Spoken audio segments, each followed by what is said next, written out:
What's up? What's good? Matt Clark here at the new Matt Clark. How are each and every one of you doing on this amazing Thursday? I'm doing great. My girl's doing great. My family's doing great. And I hope each and every one of you are doing great. I want to say thank you to each one of my 2,060 subscribers. You guys mean the world to me. The movement is real. The movement is growing. Thank you for holding me accountable. It means the world to me. If you could please hit that like button. If you could please hit that subscribe button and that bell notification button so you get these videos when they're new. If you could share with somebody on social media, help spread the message, help spread the word, that would be amazing. And there's a PayPal option if you'd like to donate, help, and support the channel. So today, we got the OG Scotty Blynx. What's going on, brother? You got a channel. I appreciate your channel. I like that you're not glorifying any of it. You're trying to spit knowledge and wisdom and trying to incorporate your experiences and stuff and what you've seen into offering help. So if you would like to just kind of introduce yourself a bit so my channel will know who you are if they don't know you. I'm sure a lot of them have seen you around because you're in the comments and stuff too. So yeah, true.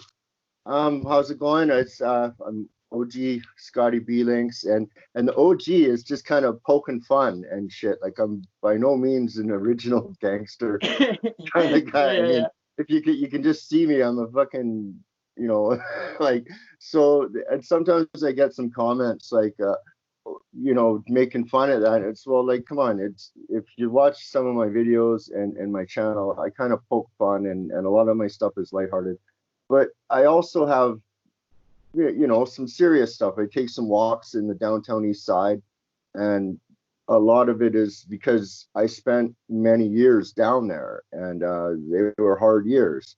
I met my wife down there, and so it's just, it was a real struggle, and difficult getting out of there, because there's, like, what happened with me, I went in and out of jail a lot when I went downtown. Like, I came from just a quick little background. I came from a pretty good family. I had a dad and a mom and a house, and we lived in North Van. Excuse me. But my mom and dad divorced when I was 18, and I thought it was my fault at the time, you know what I mean? And I just, I was kind of always a crazy kid, right? Yeah. Drinking and doing dope and acid and stuff still young age. Like, I used to sell weed at high school. I was the weed dealer guy with my partner. And so once they divorced, that was it. Like, the first house I moved into literally burnt down. I got a story about that. And like after a big party, right? The landlord came and threatened us with his two big sons, and next thing you know, the house burnt down. I don't know how it happened, but unfortunately it did. But and so it was going there, and then I started selling coke, and was running around in North Van with a pager, and I remember those days. Yeah. The pager. Back in those days, it was a big deal to have a pager. Sure it was. You were and I also had one of those old Motorola brick cellular phones, Yeah, because you could hit a you could fucking, you could work that one if you needed to, right? It was a weapon as well, right? But, so I was selling coke and everything. And then what happened was I was staying with my mom at the time in her little apartment, and I was painting as well. And by this time, I was trying to stop really selling coke. So that's why I moved in with my mom. And I went to go get my paycheck, and I ran across the street, and I got hit by a garbage truck, and it hit me, and I spun around, and for the grace of God, I didn't die. I got hit, and I looked up, and I wasn't knocked out, and I rolled. And so it hit me in the face. I've got scars above my eyes, you can see, but and then it just ran over my foot. So my foot just got super sprained really bad, and I had a big, like a golf ball welt on my face. So I was going to go see a Grateful Dead concert. I already had 4 tickets bought and paid for. I was going to go follow the Grateful Dead for, you know what I mean? Like drop acid, hype trains and follow them all that summer. That's what I was going to do. And then I get hit by this fucking garbage truck. So, you know, so I gave my tickets away to my buddy, and I started kind of dabbling back into coke again. And then this one guy that I know goes, "Hey, can you want to make a trade?" And traded me for some heroin. And I'm like, "Oh, okay. How do you do it?" And he's like, "Oh, just put it on the tinfoil and smoke it." Because I'm like, I'm not going to shoot that. You know, that's what I was saying then, right? It takes the heroin to get there. Yeah, exactly. And so that's what I said. And then, you know, I did some of them. Holy fuck, man. I could walk again on my foot and this and that. And I was back to work. And, you know, also, I don't know, you know, about the opiates, you know, you're like fucking, you know, you could fuck forever. That was my thing. That was my DOC, was heroin. Yeah. And you know, it makes you feel, you can take your shirt off, walk around with no shirt on in minus 40 degrees and actually be warm. That's true. And yeah, so I just, you know, and I got into the heroin, and then it just, you know, when I was selling coke, even when I was doing it, I was freebasing that.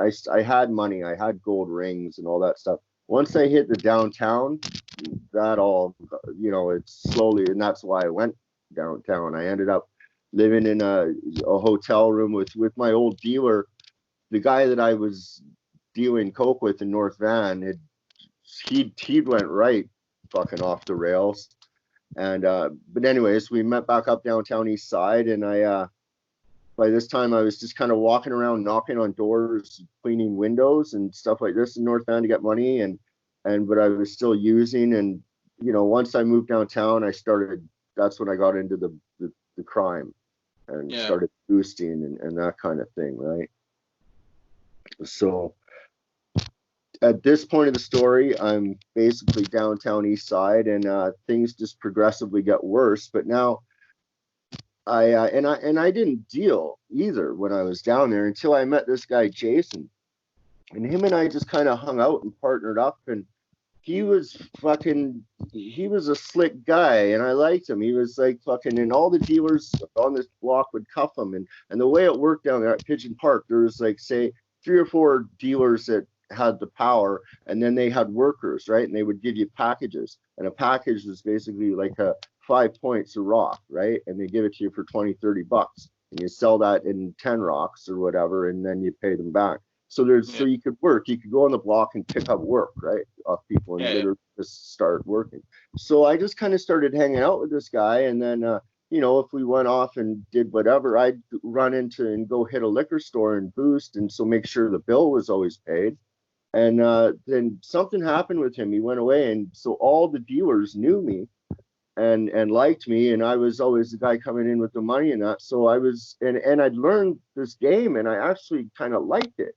Like I started getting good at it, and I was like, you know, and I just liked the running up and down the block, and then, you know, this guy would give me this dope, and I'd do this, and I was robbing Peter and paying Paul. And hustling is as addicting as the dope. Oh, I found it more addicting. Like I really liked it. Even more. Yeah. It's like the chase for a lot of addicts is more addicting than the actual dope. Oh, for sure. And and that was a huge thing. And that's when like I met my wife. My wife was she was, you know, there's like levels too, right? Like there's working girls, and there's, you know, this and that, and my wife and her sister were down there, and they'd my wife used to date a big drug dealer. Like she had money and kids. She had kids, and this guy had money, and he ran people downtown. Like he was, and he ended up in jail for a cop's house got firebombed, and he ended up in jail. So, but he was just, I mean, I'll let her tell the story more, but he was a great father, but he wasn't a good husband. And so she left him, and she left all the money and everything behind. And she was downtown now, and her sister was down there too. And her sister she was one of the stars on the block, like working, one of the best workers down there. And my wife learned a lot from her sister, and she started getting good and this and that. And so we both had these like significant others. Like I was dating working girls. I wasn't a pimp or anything, and I didn't advocate it. I kind of fell for this little blonde girl, and that's what she did, and I couldn't stop her, you know.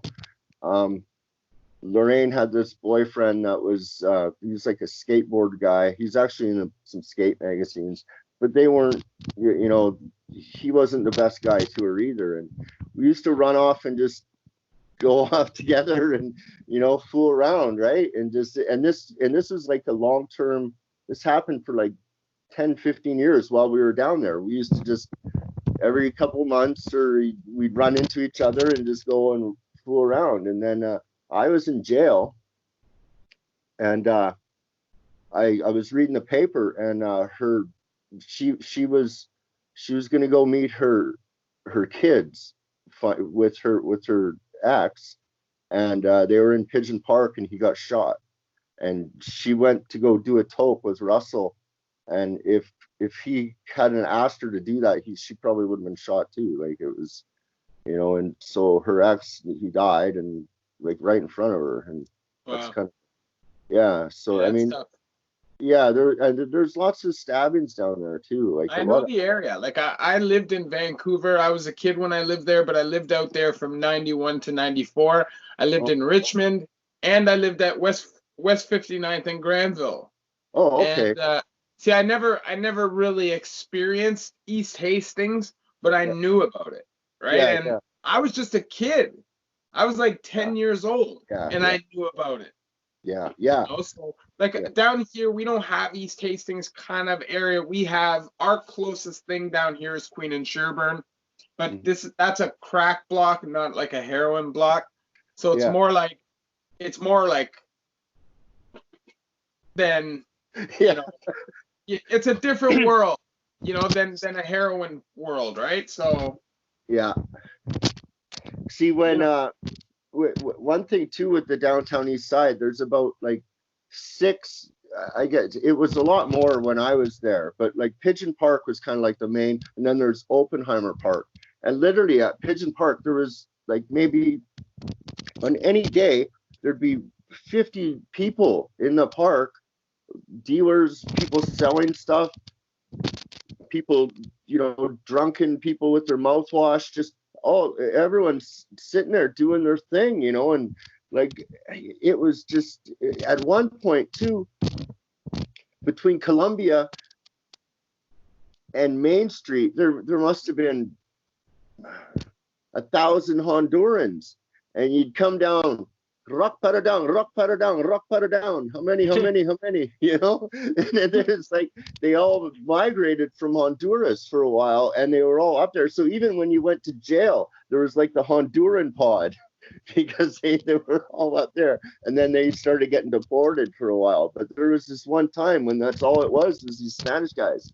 boom, fucking well, everywhere. right now if you go downtown here, now Yeah, in Toronto you get like these groups of like 5 or 6 Syrian women, and they're like aggressive. They get mad at you. Like I've literally had them get mad at me because I'm not giving them enough money. And I remember this one lady came up to me and she's trying to pawn off this bullshit fake gold on me. yeah, She's $20, $20, $20, and getting mad at me. So I ended up just giving her $5.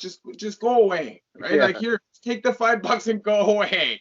And yeah. she's cursing me out for only giving her $5. Well, that's those gypsies, motherfuckers, man. That's what that Man, is. I was like, this lady's crazy. Man, how do Seriously, you how dude. do you get mad at me for giving you free $5? I said to her, and after I said that, she walked away. Right? Yeah. Well, I wasn't in the mood to be giving any money away. I was spending $750 on 2 Leaf tickets, Oh so yeah. Yeah. I wasn't feeling like spending any extra money that day. You know? No kidding. Yeah. No, I was hoping to go see the Stones, but they shut it down for this COVID thing. Yeah, this COVID thing's bullshit. Yeah. Honestly, like, I feel like you should just lock away the people that are vulnerable, and everybody else just Well, let them just live their life. you know, But on it. you know, I don't really want to get into this on this because it might get fucking whatever. Yeah, Yeah, you yeah, know. well, yeah. But yeah, it's the numbers just don't add up, and the downtown east side would be littered with bodies if it was, you know what I mean?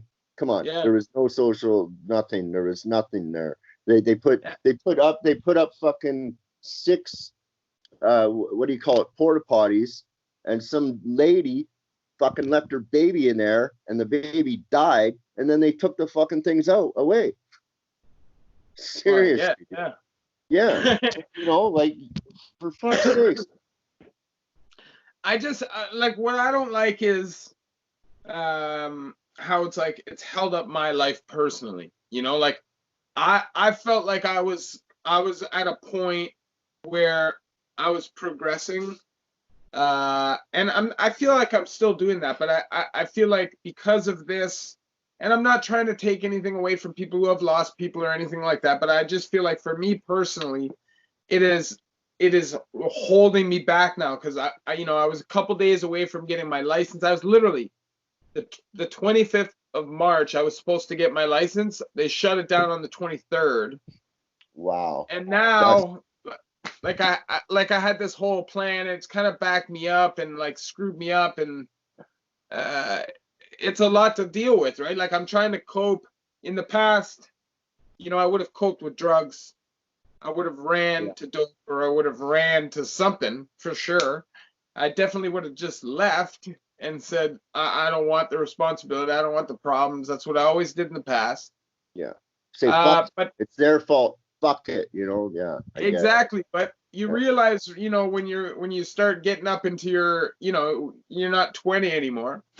You realize that if you want any kind of a life, you know, you can't wait till you're 60 years old, or your mhm. opportunity just won't be there. You know, whether you've changed or not, the opportunity for you to make that life for yourself won't be there. And you know, that was a big deciding factor for me. And you know, just watching the prison system fall to shit, you know, just turn into like a protective custody hideout center.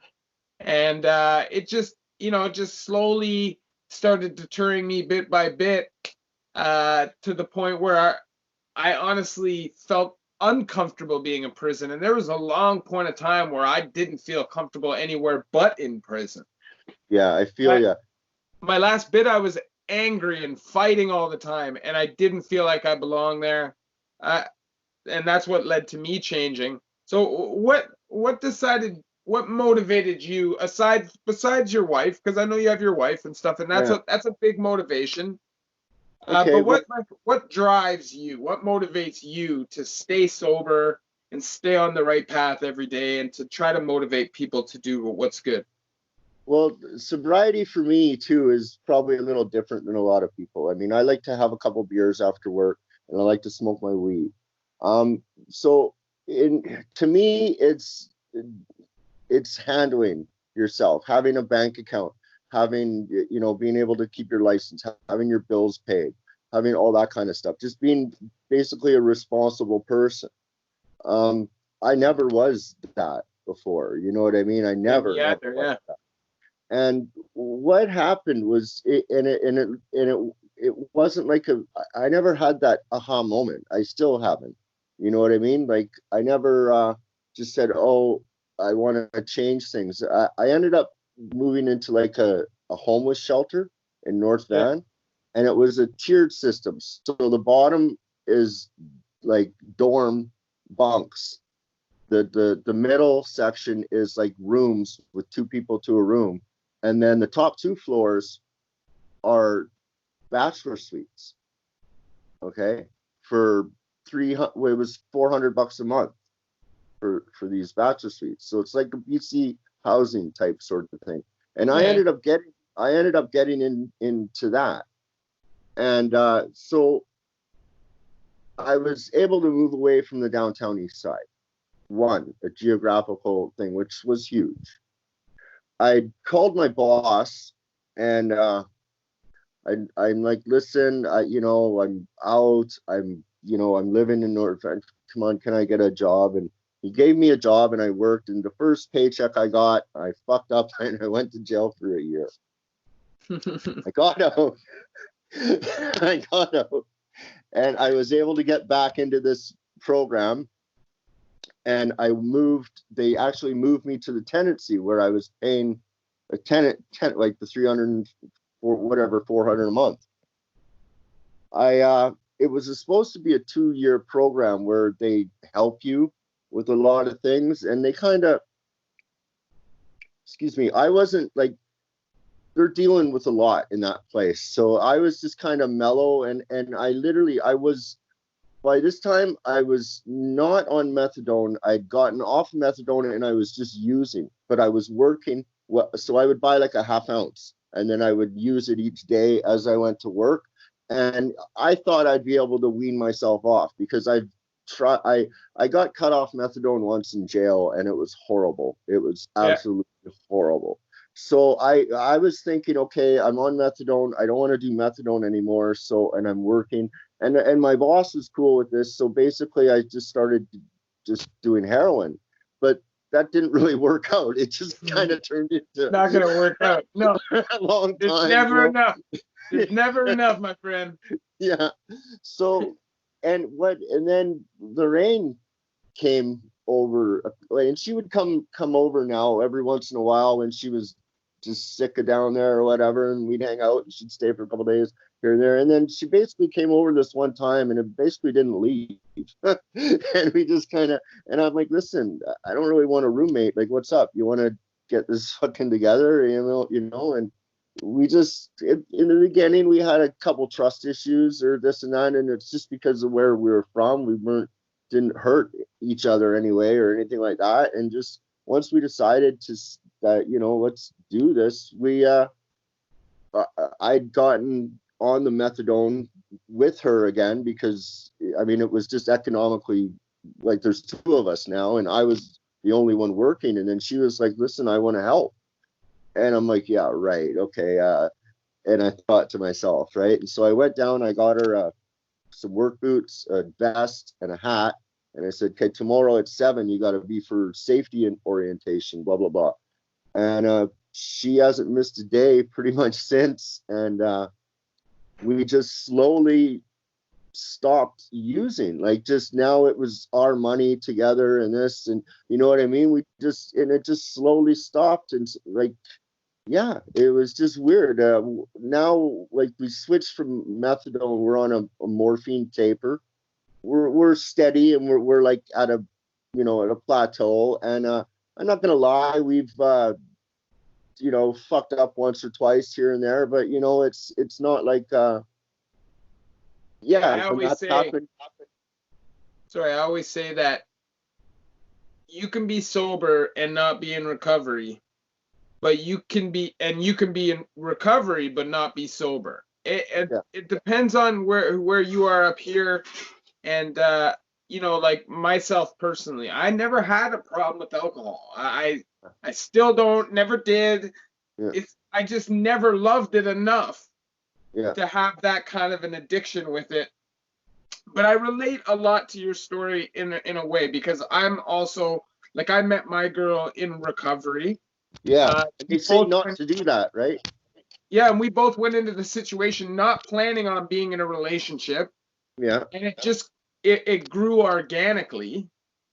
And we're going on 2 years now, and we barely fight. We argue a little bit, but it's amazing, and it helps me stay focused and stay on my game, because now, you know, we've now moving in together, and like you said, I never had all the bills and all that stuff, but now that I do have that responsibility, I feel like it drives me more. Like it pushes me, it keeps me more positive and more on my toes than when I was just kind of floating around life, like not giving a damn. You need that purpose. You need that.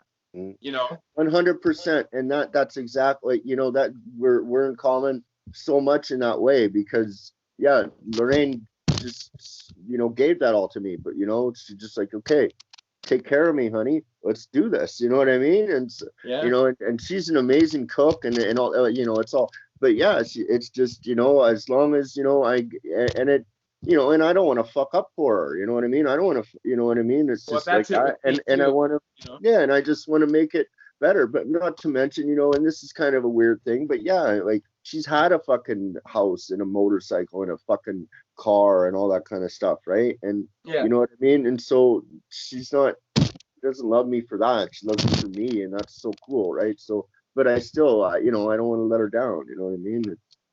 Well, I think that you won't want to let her down more. And this is the thing, like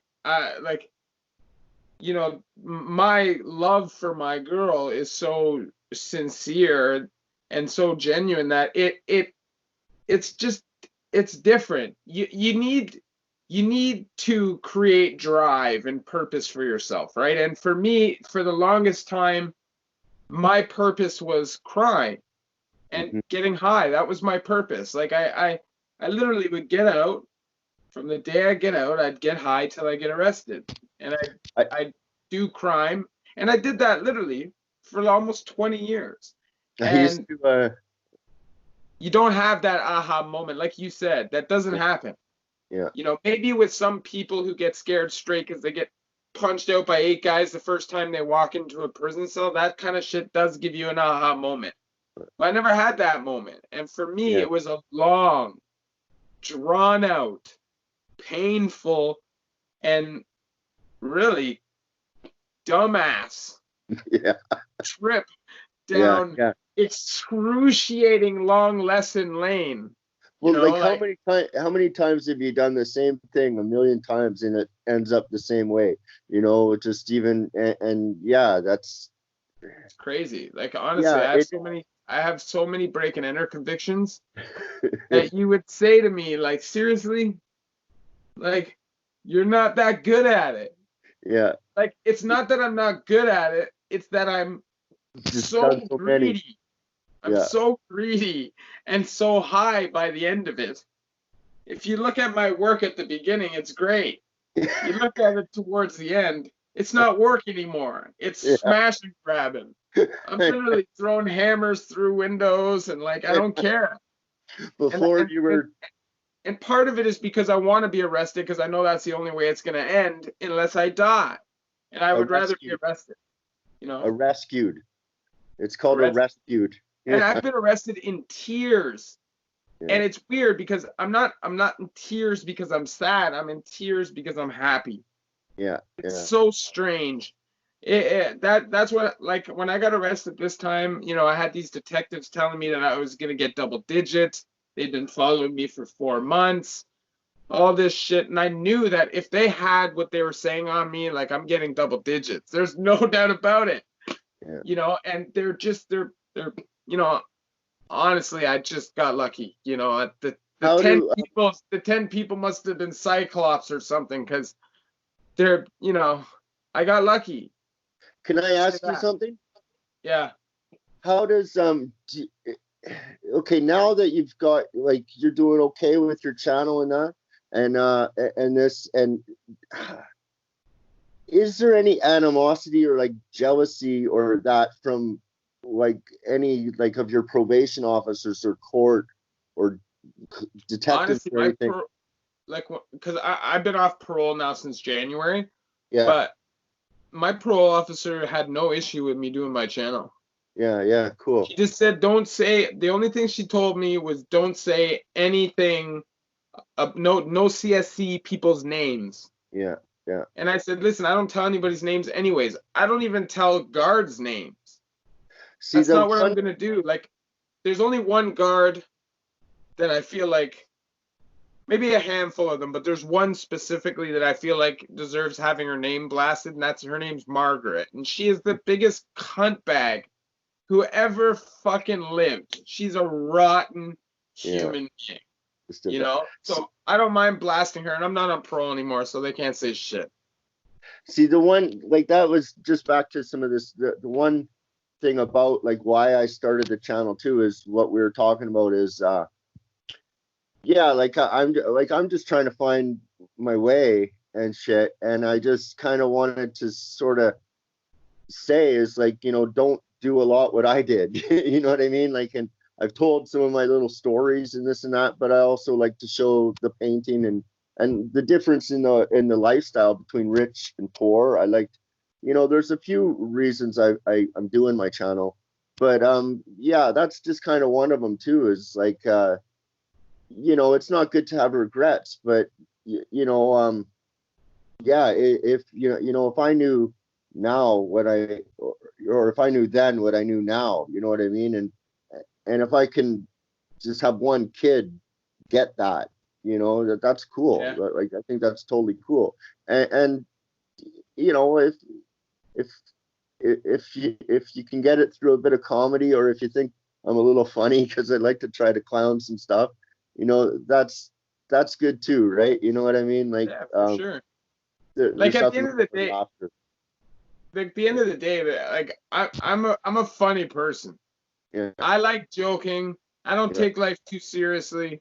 That's just me. It's hard to come across like that in a 10-minute video yeah, when you're talking about prison and yeah, addiction, right? yeah, But I decided to take to do my channel off kind of just like on a hunch, and I wasn't really expecting any momentum, and I shot out a DM to Death that day. I had like 10 subscribers at the time. yeah, And yeah, because he had just done an interview with somebody internationally, he wanted to do international stuff, and I just kind of got in there at the right time. Now, I never got the growth that some of these other guys get because they, yeah, tattoos on their yeah, face, and they're yeah. talking about So yeah, no, 100%. people want to watch that shit, right? That's what people want to see. But that's Yeah, not my lane, because no, that's not prison. Now, no, I don't care, you're not a rap like video, Matt. if you listen to those guys, a lot of these people on YouTube talk about prison, you would think that from the minute you open your eyes to the minute you close your eyes, you're getting stabbed in your throat. It's not like that. And I don't care. There might be a couple maximum security high 180 yards that are like that. But that's not where these guys are doing time. You know No, what I'm saying? So I don't know. I just keep yeah, it real. That's what I'm about. I feel like we've done a long interview. yes, yeah, Do want to have you on again. And I like how we just kind of shot the shit. Uh, yeah, I do appreciate you, OG, and I appreciate that you can bring comedy to it, and you yeah, don't thanks. take this crap so seriously. Oh, Like I said, I get a kick out of some of this stuff. I get a kick out of roll call, even though the guy's a weirdo. Like a lot yeah, of the time, he's funny. yeah, yeah. I just don't know how people can take this stuff so I seriously know, and I know. driving here and there, and like it doesn't matter, right? Yeah, It yeah. doesn't matter. Like if you know who you are, That's it. then it shouldn't matter. But I appreciate you coming on, OG Scotty. Thanks, If you buddy. if you watched this interview and you liked it, please hit that like button and that subscribe button and that bell notification button so you get all these videos when they're new. Share with somebody on social media, help spread the message, help spread the word. And there's a PayPal option if you'd like to donate, help and support the channel. OG, I appreciate you coming on, man. Like I said, we'll talk again in the future for sure. Sure. Yeah. I appreciate your movement. I appreciate the positivity. So keep it up, man. Thanks, Matt. Like and subscribe. Take care. Yeah, appreciate that, brother. Bye.